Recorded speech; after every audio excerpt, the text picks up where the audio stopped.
Yang Yeris nggak aktif WA-nya, Pak.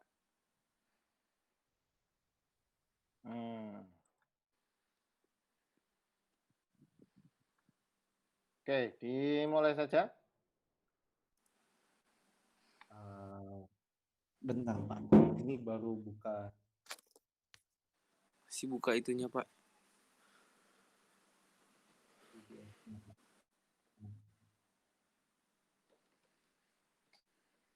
Palingnya error ya.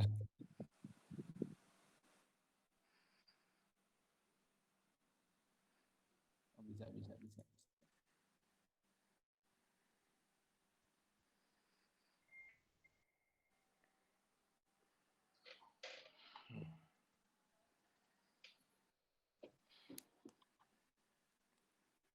Ini saya langsung ngambil screen atau gimana Pak? Ya kayak presentasi di kelas seperti biasa. Nanti dikenalkan timnya siapa aja, terus mulai presentasi sesuai porsinya masing-masing. Ya tentunya pakai ini ya, share screen-nya, materinya apa yang mau dipresentasikan.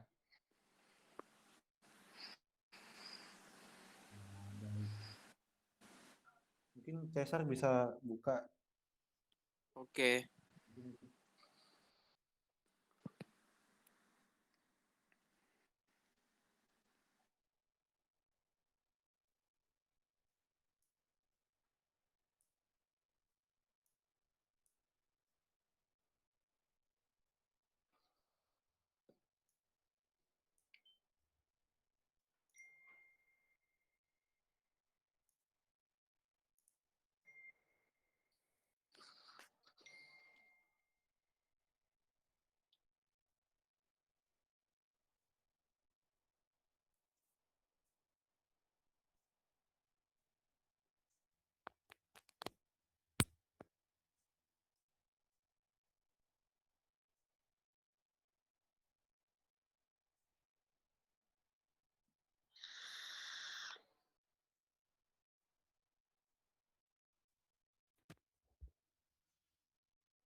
Masih persiapan?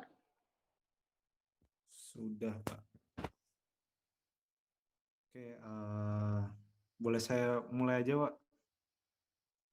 Ya nggak apa-apa, silakan. Oh ya, kami dari kelompok berapa ya? Kelompok 8 ya saya? Oh, kelompok 4. Yang mempresentasikan uh, tugas tugas akhir kami dalam bentuk MPP yang dibuka di Microsoft Project. Tema yang kami dapat itu tentang pengelolaan lahan parkir. Sebelumnya saya perkenalkan dulu anggota kelompok saya Syarif Kandar, kemudian ada Wahyu, dan ada Nanang Imaraguja.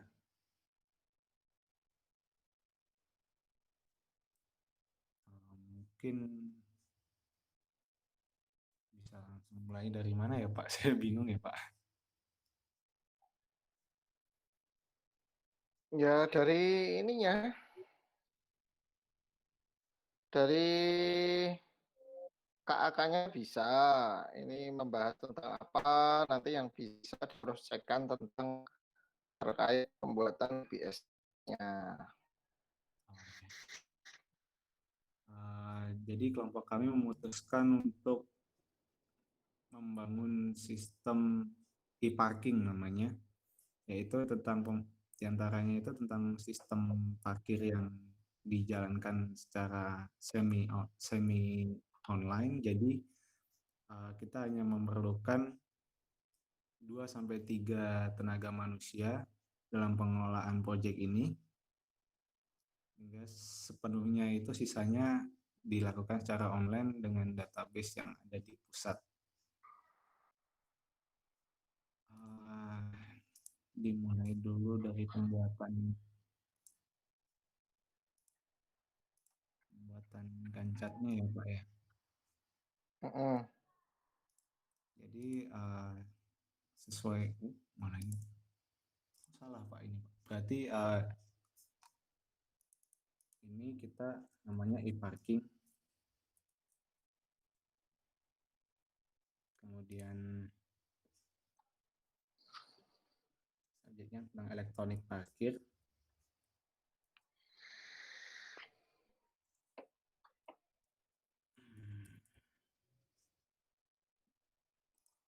Di sini dari kelompok kami yang bertugas sebagai project manager. Halo? Ya, halo. Yang bertugas sebagai project manajernya yaitu Caesar Iskandar. Dan perusahaan kami adalah CV4 Sekawan. Hmm.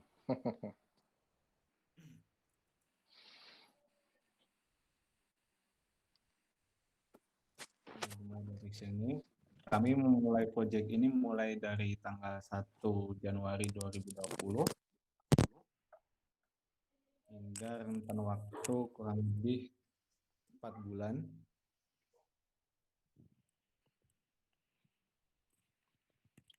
Kemudian kami di sini menggunakan currency rupiah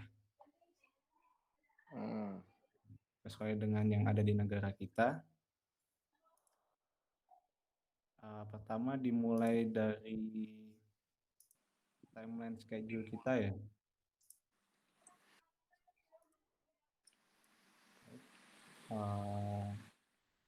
Mungkin Cesar bisa jelaskan ini tentang schedule kita. Oke, jadi di sini Pak di tabel ini ada mendefinisikan soal kebutuhan. Nah, yang pertama di sini dari mendefinisikan sebuah kebutuhan, menghubungkan stakeholder dan membuat perjanjian dalam waktu bertemu, terus melakukan wawancara kepada stakeholder terkait kebutuhan dan konsep yang dibutuhkan. Itu juga ada durasinya Pak, sama ada start date-nya, terus ada finish date-nya. Ada juga menggali informasi proses bisnis dan operasional pada pihak universitas, mendefinisikan kebutuhan pengguna, terus mendefinisikan kebutuhan sistem. Terus ada juga analisis kebutuhan Pak, memilih kebutuhan apa saja yang dibutuhkan dalam e-parking, mengkonfirmasikan kembali kebutuhan yang telah dianalisis kepada stakeholder, kemudian membuat dokumentasi dalam pengumpulan kebutuhan dan kebutuhan final.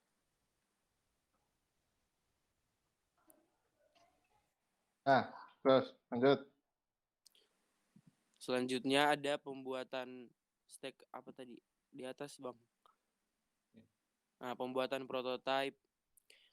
Pertama yaitu membuat desain interface untuk prototype, itu durasinya 7 hari. Ada juga start date-nya sama finish date-nya.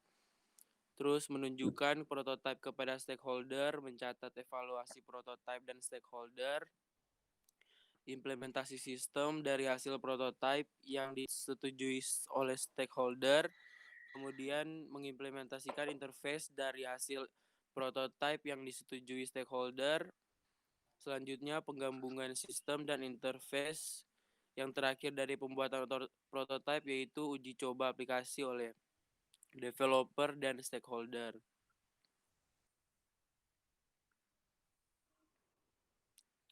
Itu Pak, bisa dilihat ada durasi sama start finish. Ada predesesornya. Kemudian konfirmasi akhir. Di sini ada evaluasi kepada stakeholder durasi selama 2 hari. Kemudian ada melakukan revisi apabila diperlukan selama 5 hari. Selanjutnya ada testing. Di sini pembuatan skenario pengujian. Terus melakukan testing bersama stakeholder sesuai dengan skenario pengujian. Selanjutnya melakukan perbaikan apabila diperlukan lagi. Nah, yang terakhir ada yang sebelum terakhir ada finishing. Yang pertama di sini yaitu penyempurnaan prototype yang tadi, terus melakukan perakitan dan deployment. Selanjutnya serah terima dokumen-dokumen terkait penyelesaian proyek. Nah, dari tahap finishing ini ada juga yang terakhir maintenance, yaitu merencanakan tim maintenance, kemudian memilih anggota tim, selanjutnya pembuatan jadwal maintenance.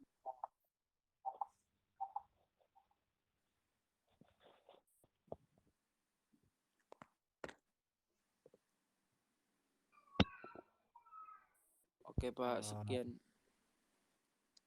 Selanjutnya untuk mode yang kami gunakan semuanya full auto. Jadi semuanya sudah diatur secara otomatis mulai dari kami menginput hingga jika ada perubahan dia akan otomatis terconvert. Selanjutnya untuk predecessor mungkin akan dijelaskan oleh Saudara Wahyu.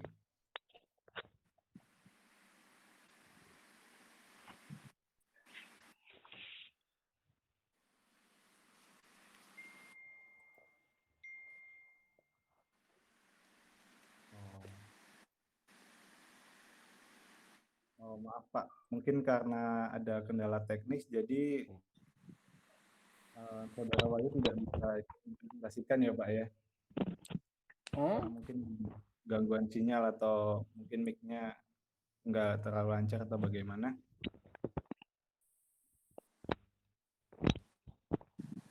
Kemudian untuk urutan timeline-nya bisa dilihat di sini. Ini sebenarnya untuk semua schedule sudah kami urutkan sesuai dengan urutannya. Tapi ada beberapa yang memang masih berjalan bersamaan seperti yang dilihat di pembuatan prototipe ini. Tadi ya selesai. Selama testing ini kita sudah memasuki tahap finishing. Lebih tepatnya dari baris ke-24. Ini ketika kita melakukan testing bersama stakeholder, kita sudah mulai tahap penyempurnaan prototype. Jadi slack time-nya itu untuk 5 hari ini kita bisa alokasikan langsung ke penyempurnaan prototype. Sehingga bisa dilihat di sini urutan timeline-nya. Dia akan bercabang karena dia berjalan bersama dengan tahap testing. Tepatnya di sini. Dia akan bercabang di sini. Dan untuk main path-nya dia akan tetap sesuai dengan alur.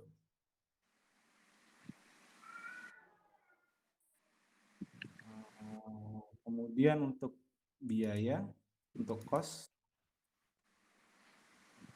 memang sengaja kami pisahkan dari mindset-nya untuk alasan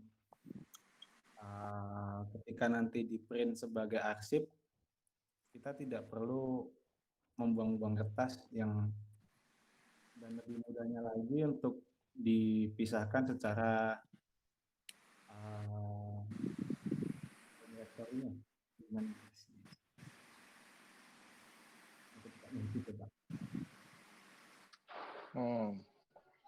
untuk penjelasan mengenai cost-nya.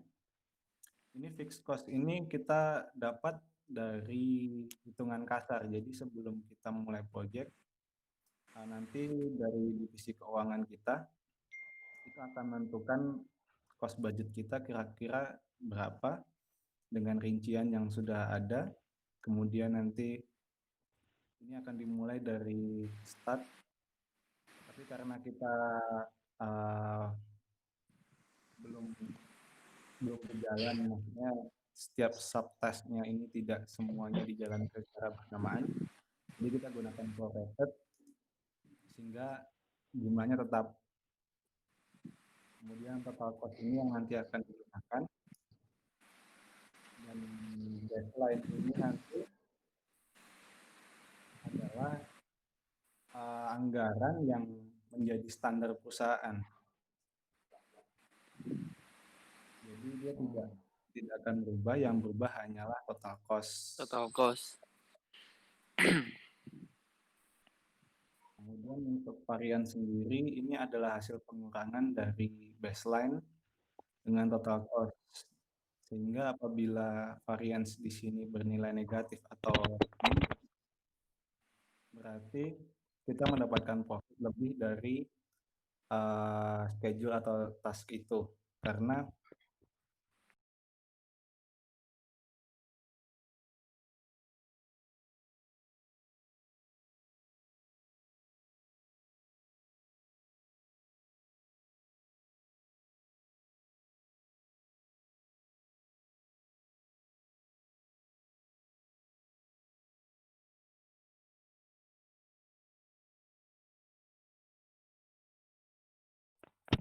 sama di fixed cost-nya tidak ada perubahan, harusnya di sini juga sama.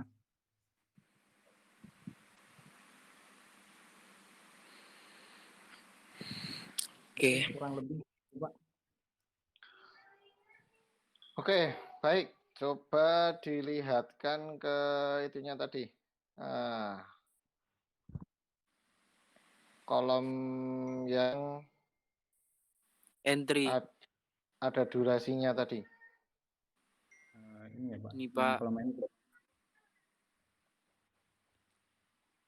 Ya. Oke, secara overall ini sudah bagus. Dari awal sudah ada requirement gathering, sudah ada. Kemudian ke bawah.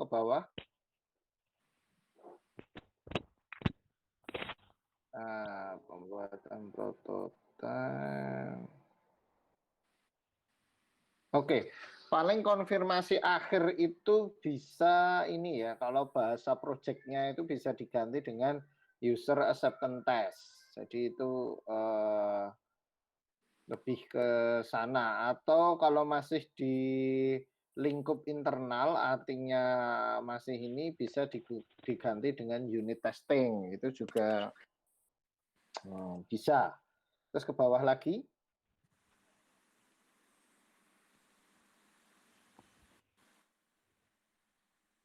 Nah, ini belum terlihat ini ya.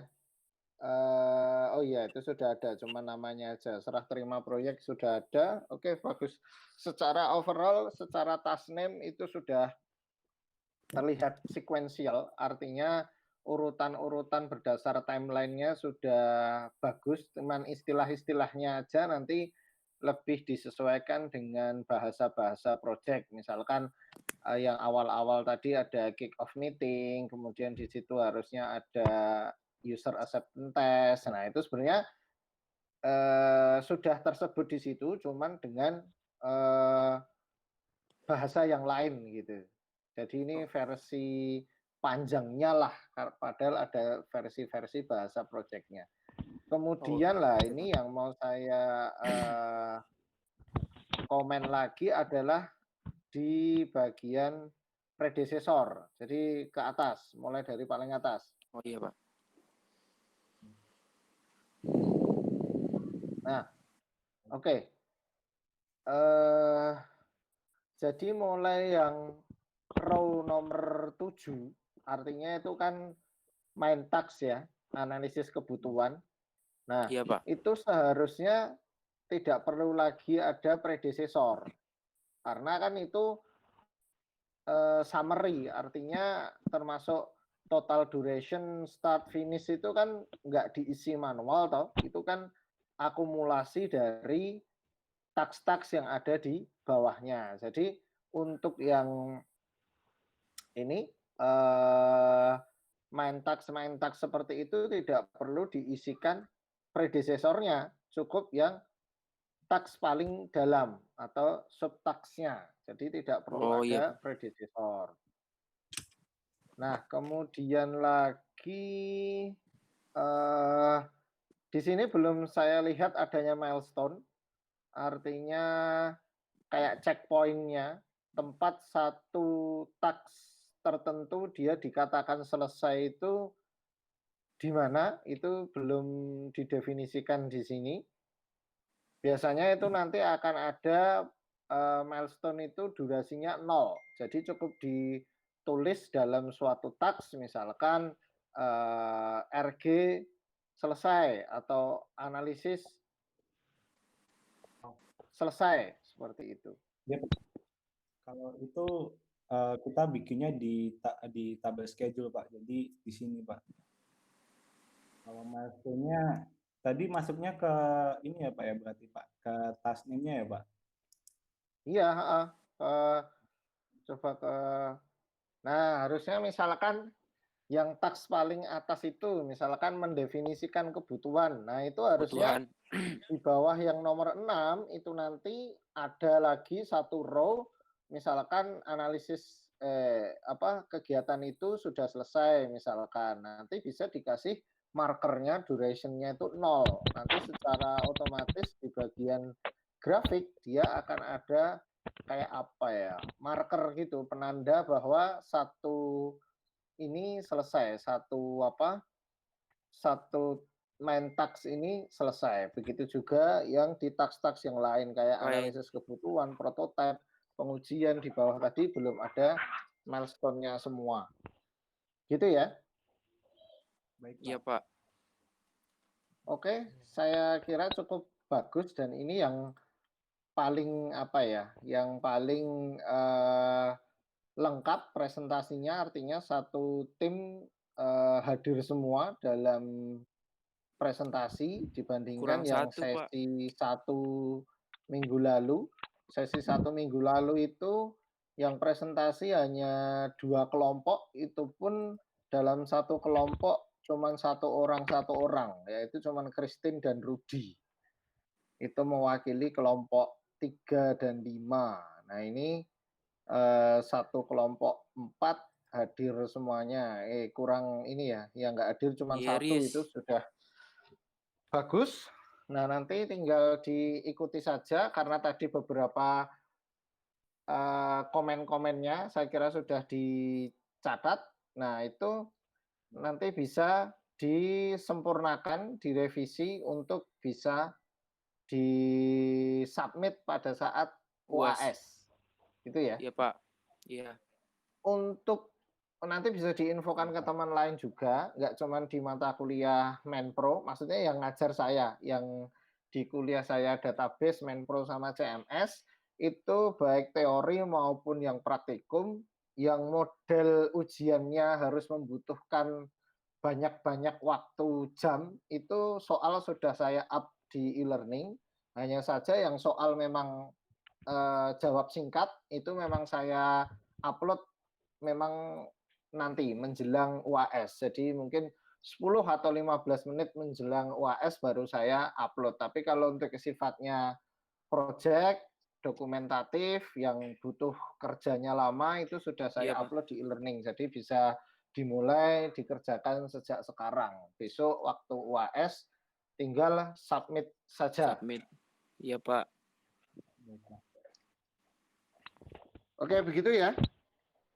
Baik, Pak. Ya, Pak. Oke, ini Iya, Pak. berarti baru satu kelompok yang presentasi. Kelompok yang 2 dan 6 yang belum. Entah ini nanti akan presentasi apa enggak, yang jelas linknya saya aktifkan hanya sampai jam 12. Mungkin bisa dikasih tahu temennya. Oh, iya, Pak. Oke, begitu? Oke, Pak. Ya, bagus. Oke, Pak. Terima kasih kami sekian dulu ya, Pak, ya. Terima kasih untuk waktunya, Pak. Ya. Makasih, Pak.